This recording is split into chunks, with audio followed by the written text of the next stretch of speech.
Who are 9 early running back sleepers for fantasy football based on the early consensus expert rankings for 2022? Time to break it down right here and right now as we begin another episode of Locked On Fantasy Football. Are Locked On Fantasy, your daily NFL fantasy podcast. Part of the Locked On Podcast Network. Your team every day.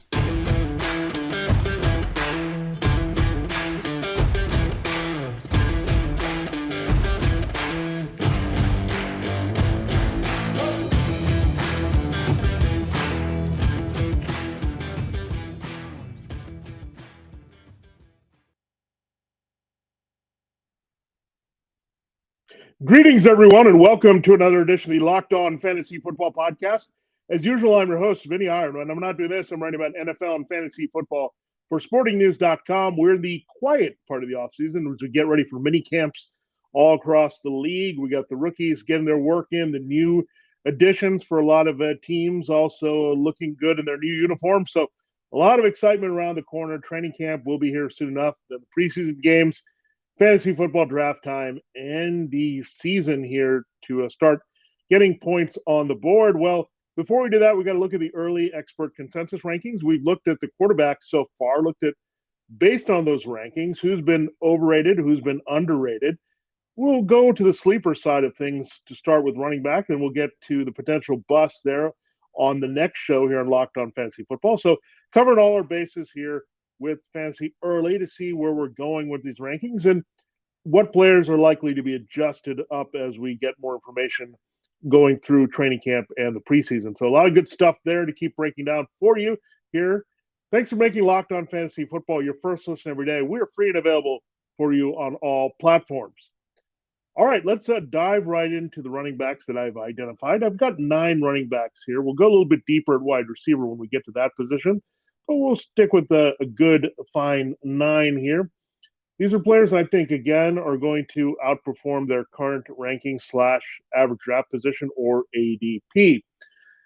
Now, Joe Mixon is an elite fantasy football back. He emerged that way, and he's kind of buried as the kind of middle of the road, their RB1, which is fine, I mean, with his production and volume. But to me, I don't see a situation where Joe Mixon's numbers really drop off all that much. He's very effective. He's eating up all the touches. Proved he was very durable last year. They made some upgrades to the offensive line in Cincinnati with Alex Kappa. They added Ted Karras. Then the big move was adding La'el Collins. So this blocking overall up front is good for Cincinnati. They're a little bit more established defensively. They're not going to necessarily be a passing shootout type team. Just forced with Joe Burrow. That's why we adjusted Joe Burrow. Like Joe Burrow, I think, was a little bit high there, looking at him as the number 6 QB there. It is a QB1. Mixon's a little low, not there in the top 5. So, again, people are always skeptical on Mixon. I was last year. I didn't see that big year coming. But when you have Joe Burrow and some respect in the passing game, you can play off that in the running game. That's what we saw. Mixon did score quite a bit. And he also got better volume than we thought. We thought maybe Samaje Perine or Chris Evans or someone would cut into his role that much. It didn't happen. Now, Mixon could be scaled back a little bit. Perine did get in at kind of unopportune times when we're looking for big games for Mixon and fantasy. He still produced plenty of those. And I think he's reliable in a good scoring offense. He's going to get the job done. The volume is going to still be there. So Mixon, I still think, can finish in the top 3 there. A little bit underrated, but not that much. But do like his profile here to deliver more big numbers in 2021. It might go downhill from there as he hits the age wall a little bit and the durability catches up with him. But one more big year out of Joe Mixon, I will not be surprised. Another guy that's around the borderline of a RB1, RB2 is Deandre Swift. And I really like a lot of situations here for Deandre Swift. He's going to stay healthy. He's due to do that. You also look at the offensive line, very sturdy, not a weakness at all up front for the Lions. You also have a little bit more dangerous passing game. You had DJ Chark in free agency. You had Jameson Williams. So stretching the field, spreading out a little bit. You also figure TJ Hawkinson is going to be a little bit healthier here to help. I think they'll also have more options in the 12 personnel to help with the 2 tight end sets and help Swift as run blockers there to complement what they have for offensive line, including Taylor Decker and Penei Sewell. and some good edge players there. Swift is a guy who can get on the outside and make things happen. So we've been waiting for the big year from Swift. I think he easily finishes inside the top 10 with his production. He's a very good receiver. We know that. Again, these extra weapons are going to help open things up for the running game and Swift's value as a short to intermediate receiver as well. So I expect a big year for Deandre Swift. The Lions offense could be a lot more productive than people think, especially now Amon-Ra St. Brown is established as a slot threat inside. Hawkinson down the seams, and I think you'll see Chark and Williams add that field stretching element as well to check downs here for Jared Goff. And keep that in mind, is not always going to be able to push the ball downfield with his arm. So having the check down option here with Swift is going to be pretty big. So PPR, that's what we're looking at for these guys. And I think Mixon and Swift with that ability in the passing game, add to the volume and add to not much else behind them. It's all coming down to staying healthy here.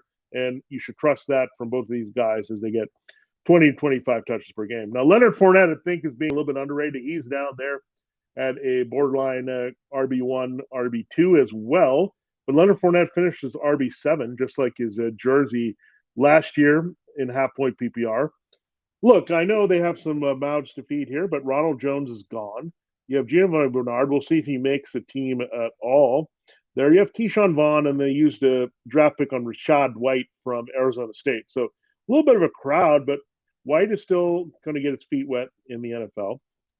Vaughn has shown limited punch there. Bernard has been a good receiver, but they've trusted Fournette quite a bit. It's also the tie-in with Tom Brady. This is the last year for Brady. They've had Fournette as a nice part of the offense. Really, the offensive line took a hit in Kappa. We said going to help the Bengals, but another thing you look at is Ali Marpet leaving. But you do have Shaq Mason there to help fill in the holes. You still have your bookend tackles, Donovan Smith and Tristan Wirfs, and Ryan Jensen is back at center. So the principles here for the Bucs offensive line are back, as well as their dangerous passing game, ability to finish drives well with Brady. So Fournette's still in a very good position here. Don't read in too much to having Vaughn and White there added to Bernard. I mean, just taking Ronald Jones out of the equation, one guy who can pilfer some touchdowns, is pretty big here for Fournette in Tampa. All right, those are my three kind of top sleepers in that RB1 range that you should consider that are underrated among their peers there in the top 12 in half-point PPR fantasy football, according to consensus expert rankings on Fantasy Pros. We'll get into 6 more guys, including 3 more RB2s and then 3 borderline RB2, RB3 flex who have a lot of value here in 2022. Before we do that, I got to tell you about BetOnline. Our partners at BetOnline continue to be the number one source for all your betting needs and sports information. And there's a lot of good action going on. We're kind of into the USFL, but we're more interested in the NFL futures that are there.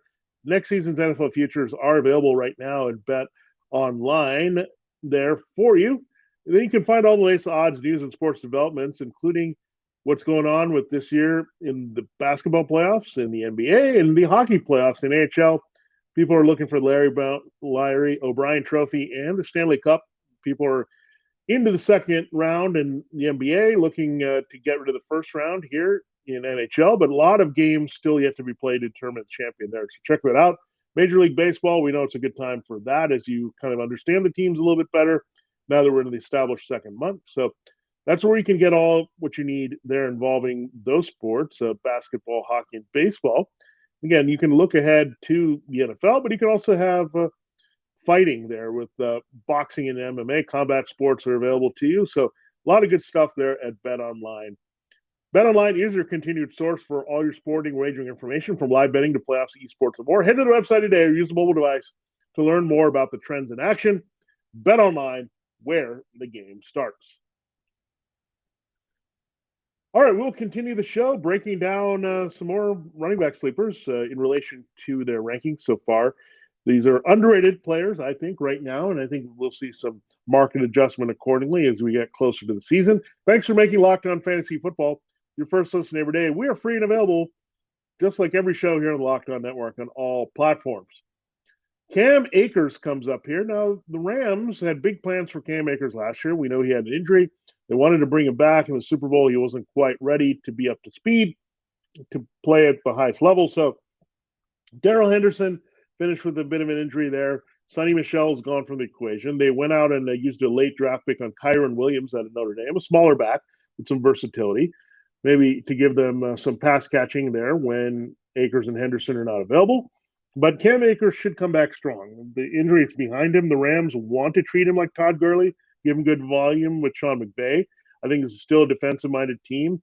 The passing game is still dangerous there with Matthew Stafford and Cooper Kupp, but all the attention Kupp gets and being afraid of Stafford's big arm and the throws downfield, it's going to pull the safety attention, pull some double teams, open up some nice fronts. And I really like Joe Noteboom there in the starting lineup there as the replacement for Andrew Whitworth, so a little bit younger there in different spots, better run blocking unit there. So Cam Akers in a really good spot. And we know when Matthew Stafford's in trouble, he's going to look at Akers as a very valuable check down. So Akers is healthy. I think you're looking at him right now. He's at 17, 18, that range there for an RB2. I think he's a guy that could easily finish in the top 12 with his role as the Rams. Again, at heart, they're a running and defensive-minded team. They want to open it up and keep it honest in the passing game and make those big plays and be aggressive, but they know that you pass to score and you run to win, and Akers can certainly be a big part of that plan as they try to defend their Super Bowl title. Now, Ezekiel Elliott, the Cowboys took some hits in the offensive line for sure. Lael Collins and Connor Williams. Collins, we talked about, is now in Cincinnati. Williams is now in Miami. We'll talk about how that helps another player here in fantasy. But looking at Ezekiel Elliott, this Cowboys team also invested pretty well in the offensive line. I think they really like Tyler Smith there, playing with Tyron Smith, giving a little bit more punch and youthful exuberance there with their first-round pick. So a lot of good things to see in this run blocking. I also like the potential of the 12 personnel quite a bit. They did draft Jake Ferguson there to complement Dalton Schultz. So I think you'll see some more two tight end sets. There's Kellen Moore adjust things a little bit without Michael Gallup being a number 3 right now. You have CeeDee Lamb and Michael Gallup together with no Amari Cooper, so that opens things up, and Schultz was a big part of what they did. So I think the 12 personnel, having the extra blockers, having a little bit more youth up front, those are all things that are going to help Ezekiel. And Tony Pollard could cut into his value still, but Elliott still has something left in the tank. And when the Cowboys are scoring and front running here with their offense, Elliott tends to produce. So I think this is one of those years like we were down, like we were on Joe Mixon last year. What is his role going to be? Are guys going to cut into it? What's the durability going to be? And then all of a sudden, Mixon rejuvenates himself. So I think this could definitely play out again with Ezekiel Elliott in Dallas. Now, Damien Harris, people are looking at, okay, the Patriots again used draft picks on running backs there. So what are they going to do? They got Pierre Strong. They got Kevin Harris here. You got Ramadree Stevenson. How do we feel about Damien Harris, especially with Josh McDaniels gone? Well, Harris is pretty consistent. We know that he finished just outside the QB1 or RB1s last year. Very reliable. And Stevenson's a good change of pace. These other guys, I think, are more replacements for Brandon Bolden and their depth. Rex Burkhead trying to get a swing back up in there. So I still think it's going to be more about Harris and Stevenson. And people want to flip the page to Stevenson. But Harris was very productive last year when healthy. He plays off this passing game really well. He can be a part of the passing game as well for Mac Jones. So we like Damien Harris. Again, I think the Patriots like him a lot as well. I think the shift from McDaniels may be less reliant on opening it up in the passing game and focusing on the running game. Patriots still have a pretty good run blocking offensive line here. So it all lines up. Damien Harris, again, finished pretty well as an RB2 last year. Again, Stevenson is still going to be there and get some touches, but that was the case last year. I just don't think you're reading too much to Strong and Harris both being picked here. Let's hope it's not too confusing committee-like. But Harris fees on the field. Again, that's what it calls most of these guys, and that's how you have to look at them right now, not worry too much about that, because durability is going to be an issue with all running backs. We've seen that over the years. So Damien Harris, really like him at where he's ranked now, buried in the RB2s. All right, there's 3 more players I'd like to talk about as standout sleepers, underrated players in fantasy football here at running back for 2022. I do have to tell you, this episode is brought to you by Rock Auto. With the ever-increasing numbers of makes and models, it's now possible for your local chain auto parts store to stock all the parts you need, wonder often pointless or seemingly intimidating questioning, and wait while the person behind the counter orders the parts on their computer, choosing the only brand their warehouse happens to carry. You have computers with access to rockauto.com at home in your pocket.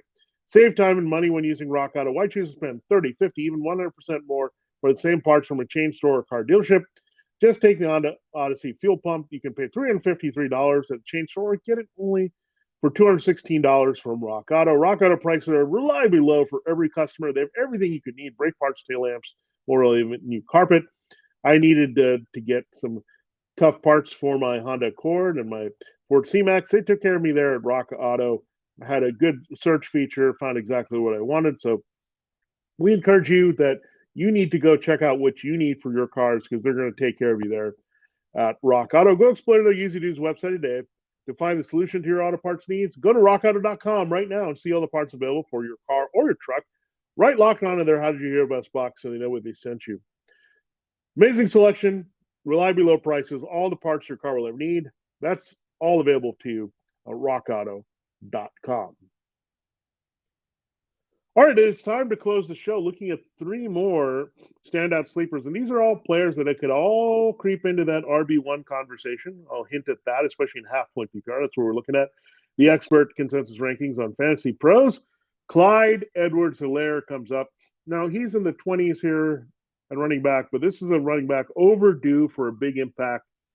I think that pass-catching value is still going to be there, and it's going to be expanded here. Without Tyreek Hill, you need some check down ability here in the middle of the field. I know you got Sky Moore in the draft, and you've got Juju Smith-Schuster and Marquez Valdes-Scantling, but Edwards-Helaire should have been used more, and this is Andy Reid. I mean, this is kind of disappointing that he hasn't been used that more as a receiver, but partly it's because they liked one Darrell Williams role, so that kind of has curbed Edwards-Helaire's value in that situation where Darrell Williams was there.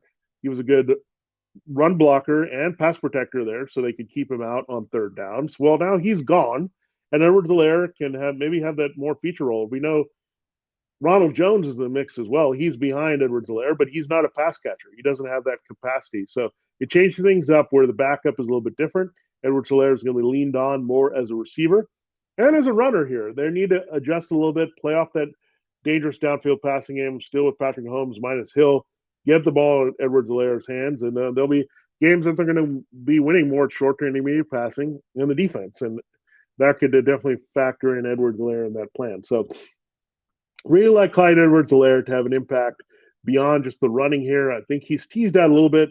He has to stay healthy, which I think will be the case. He's got good blocking up front to Creed Humphrey and Trey Smith, and they're just solid in the interior. So everything lines up for Edwards-Helaire, including the departure of Darrell Williams, which I think is the biggest factor in increasing his role and his production here in 2022. All right, one running back on the move, Chase Edmonds, very similar profile to Clyde Edwards-Helaire. He's now with the Dolphins. We talked about Connor Williams now being in Miami. So is Teron Armstead. So this offensive line a little bit better. Myles Gaskin is probably going to be canceled out by Chase Edmonds. So really, he's in a good position to get a lot of touches here in Miami, and I think they're going to still lean on the backs a little bit, take pressure off Tua Tagovailoa. Because they want to get the ball in the hands of Tyreek Hill and Jalen Waddle, but these guys can also take short passes and turn into long gains. Edmonds is kind of the same open field quickness type receiver and check down for Tua when they can't stretch the field with Hill. So that's going to open things up. Keep in mind, we said that with Jameson Williams in Detroit, that's going to help Deandre Swift's role as a receiver. So Edmonds is kind of a poor man's Swift in his skill set here. They spent quite a bit. He was the first real free agent signing. If you go back, he was the guy in the tampering period that Dolphins jumped all over as the ideal back for their system. So that helps here. And keep in mind, the system is very valuable with Mike McDaniel as the head coach. It's a zone blocking type scheme that we've seen with Kyle Shanahan and the 49ers. Their other option is Raheem Mostert is the best option. We know he can't stay healthy. He's pretty old at this point. Edmonds still has fresh legs. He was in that committee with James Conner, so he's been worn down early. He was battling with Kenyon Drake and even David Johnson. So he hasn't had a lot of mileage here. So Edmonds in a really good spot with Miami, whether it's catching passes on shorter dump-offs here from Tua Tagovailoa or being effective in the running game. But they clearly have a number one back. And they paid Edmonds certainly like that in free agency. The final back that we'll talk about, he's a rookie. I think Breece Hall is rated right where he should be, late among the RB2s. But Kenneth Walker you can find into the 30s here. And this is Kenneth Walker the third from Michigan State. He's now with the Seahawks. Now, people are saying buyer beware, that he's not a complete back or he's not going to be out there for 3 downs. But look, can you trust Chris Carson to be out there? Absolutely not. Can you trust Rashad Penny to build on last year's finish and also be out there for 3 downs? Absolutely not. Do you trust either of these guys much as a receiver? And are we going to look at someone like Travis Homer, or DJ Dallas cutting into this role? No, we're not. They used a second-round pick for Kenneth Walker for a reason. They also upgraded the offensive line. I think they did a rookie triangle here, getting Charles Cross to upgrade left tackle with Dwayne Brown gone, a little fresher legs, much younger there left tackle. Abraham Lucas, another draft pick they made later. They're going to look at him as the right tackle. So 2 upgrades coming. These are big, nasty, strong blockers. You got Walker has good bounce to the outside. They're pretty decent on the inside here for Seattle. They're going to lean on the run, and people might be looking at Drew Lock and being worried, are we going to be warded off a little bit by what they have there and not want to trust the running game that's playing off Drew Lock in the passing game. But I think they lean more on Walker. This is early stages of Russell Wilson again, when they had Marshawn Lynch. Go into more beast mode with Walker. I think he can hold up for 3 downs. And he did that all in his career with Sparty. That's why they took him in the second round. I don't think it was a luxury pick. I think it was a necessity pick for the Seahawks, given they can't trust Carson or Penny, that combination, to be available on the field at all. So Walker, we know good availability, durability that he showed with the Spartans. So that's why he's in Seattle right now. So again, Breece Hall, everyone's on him, and I get it. I like Breece Hall and his value. I just don't think he's underrated. Where I think with Kenneth Walker, you can definitely see that if he's into the 30s and people are looking, do I take Carson or Penny? No. If you're looking at a situation, always go with that young back with upside. We saw that with Jonathan Taylor. Saw that with Deandre Swift. Go for the young back with upside in any of those situations. Do not try to piecemeal, okay, I'm going to hope that Carson or Penny works out and I'm going to get some value from him. No, go with the guy with the upside. One that could be a feature back and pay off. So I like to swing more at the RB3 value. And then Kenneth Walker gives you exactly that. So Walker just basically has better draft status right now that you can get him at cheaper than that way you can get Breece Hall. And that's why he's the guy over Breece Hall. I like both these rookie running backs quite a bit. I think Hall is going to have a lead role there with Michael Carter being complimentary with the Jets, but Walker could be a guy that here could see 20 to 25 touchdowns out of the gate. I don't think they have very much confidence that Carson is healthy, is my read. If they did, they wouldn't have used a high draft pick. And then Penny's the guy they've been lukewarm all along since they took him in the first round. We'll see. I think he finished strong. I think anything, he's a swing backup right now for Walker. I think they're just going to be too impressed in training camp what he does as a power runner, playing off that new offensive line with the 2 tackles to say, you're not the man, we're not going to give you the opportunity there. So excuse my little under the weatherness here, but fighting through, that's what we do all offseason long on Locked On Fantasy Football. That takes care of looking at our 9 standout pull-out sleepers that we're looking at running back all across the board there for you, from the RB1s, the RB2s, the RB3s that we want to look at that can have a big impact here in 2022. Thanks for making Locked On Fantasy Football your first listen every day. Again, we're free and available on all platforms. Now you can also check out another show that's available. Now make Locked On NFL your second listen. The schedule is dark for now without games. We'll have an actual schedule later this week, and we'll have fallout with that here on Locked On Fantasy Football as well later in the week on Friday. And the NFL, that's the biggest topic. Who's going to play who when? We already know the opponents here, but we want to get into that. And the NFL never stops. Neither does Locked On NFL. Get insights and opinions from hosts including Ross Jackson, Chris Carter, and Tony Wiggins, plus Locked On NFL local hosts representing all 32 teams. There's no offseason for real fans, so make sure you subscribe to Locked On NFL on YouTube and wherever you get your podcasts. You can find us on YouTube. You can find us wherever you get your podcasts here. This has been Locked On Fantasy Football. This has been Vinnie Iyer. Have a great day, and we'll check you out tomorrow. We look at the flip side and the running back potential busts, overrated players based on their current expert rankings for fantasy football 2022.